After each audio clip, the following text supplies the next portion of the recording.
Sir, आज नीति आयोग की महत्वपूर्ण बैठक हुई है सर, क्या बातें हुई, क्या चर्चा हुई और क्या हिमाचल प्रदेश के क्या क्या मुद्दे उठाए गए और हिमाचल प्रदेश के लिए क्या? देखिए, जहाँ तक हिमाचल प्रदेश के संदर्भ नीति आयोग में अपना पक्ष रख रहा था वो हमने जोरदार ढंग से रखा है। प्रमुख रूप से एक तो ये है कि हिमाचल प्रदेश को केंद्र ने मदद की है समय समय पर, उसके लिए मैं धन्यवाद भी किया।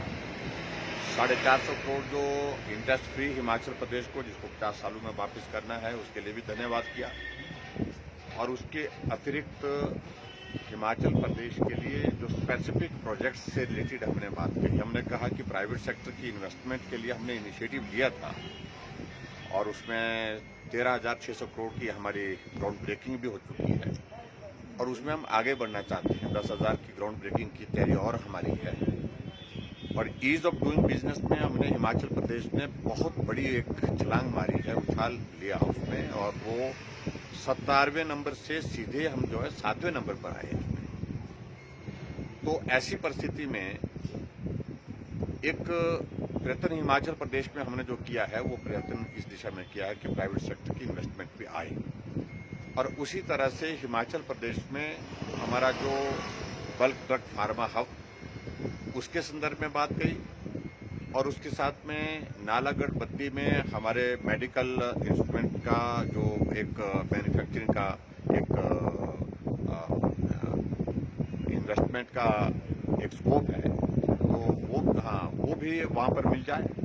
और इलेक्ट्रॉनिक्स डिवाइसेस को बनाने के लिए भी एक तीसरी हमने 3 चीजों को लेकर के प्रमुख रूप से हमने बात कही है और मुझे उम्मीद है कि इसमें हम कुछ बेहतर करने की परिस्थिति होगी। और इसके अतिरिक्त मैंने यही कहा कि हिमाचल प्रदेश में टूरिज्म सेक्टर को और ज्यादा प्रमोट करने के लिए उस दृष्टि से हमको मदद की जो जरूरत है वो है सबसे बड़ी कि कनेक्टिविटी। और कनेक्टिविटी में रोड्स इंप्रूव हो रहे हैं, उसमें समय भी लगता है, लेकिन हम चाहते हैं कि बाई एयर कनेक्टिविटी हमारी जो है वो और अच्छी हो। उसके लिए हमारा ग्रीनफील्ड एयरपोर्ट मंडी और उसके बाद कांगड़ा एयरपोर्ट की एक्सपेंशन, इन सारी चीजों के लिए भी हमने मांग की। लेकिन यही प्रमुख रूप से हमने चीजें रखी, अपना पक्ष हिमाचल का उनके सामने रखा है और केंद्र सरकार का हमेशा सहयोग रहा हिमाचल प्रदेश के लिए। मैं उम्मीद करता हूँ अच्छा।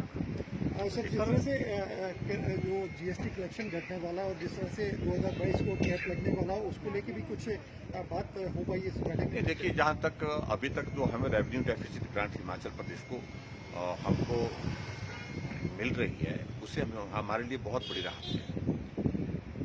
केंद्र की भी कोविड के कारण जो है वो फाइनेंशियल कंडीशन जो है जिस तरह की होती थी उस प्रकार से कठिनाई है।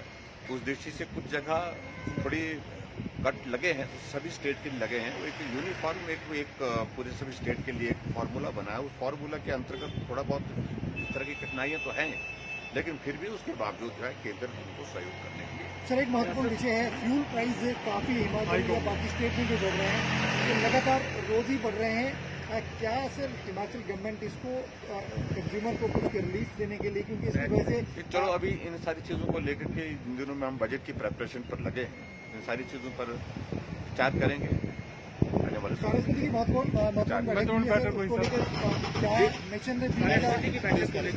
कार्य समिति की बहुत अच्छी बैठक हुई, बहुत उत्साह के साथ कार्यकर्ता पूरे उस बैठक में उपस्थित रहे। पार्टी के राष्ट्रीय अध्यक्ष जगत प्रकाश नड्डा जी उस बैठक में विशेष तौर पर हम सबका मार्गदर्शन करने के लिए पहुंचे थे और केंद्र का नेतृत्व हम वहां पर मौजूद थे, प्रभारी सह प्रभारी दोनों थे। और मुझे इस बात की प्रसन्नता है कि काफी अरसे के बाद जो है धूमल जी भी इस बैठक में उपस्थित हुए थे, क्योंकि वर्चुअली तो हो रही थी हमारी, लेकिन एक्चुअल बैठक जो है ये हमारी कार्य समिति की बैठक लगभग 1 साल के बाद हुई है। सभी लोगों ने विस्तार से चर्चा की है, आगामी योजना बनी है और उस योजना के मुताबिक हम जो एक स्लोगन दिए हैं, नारा दिए हैं अब की बार, ग्राम सभा से विधानसभा, ग्राम सभा से विधानसभा का जो हमारा टारगेट है उसको हम निश्चित रूप से हासिल करेंगे। हम लगातार जीत का क्रम बनाए हुए हैं। लोकसभा जीते, विधानसभा को उपचुनाव जीते, पंचायत और नगर निकाय के चुनाव जीते, अब कॉर्पोरेशन जीतेंगे, उसके बाद विधानसभा जीतेंगे। सर, मंत्रियों का रिपोर्ट कार्ड भी लिया गया है, काम करने के लिए शक्ति होगी अब थोड़ी, ये जरूर है। जितने भी हमारे मंत्री हैं, विधायक हैं, काम करें, काम करके परफॉर्म करें, ये आवश्यक है और इस चीज को लेकर के निश्चित रूप से कुछ बातें करें। सर, मंत्रियों के विभाग भी बदले जा सकते हैं, मंत्रियों के विभाग भी बदले जा सकते हैं।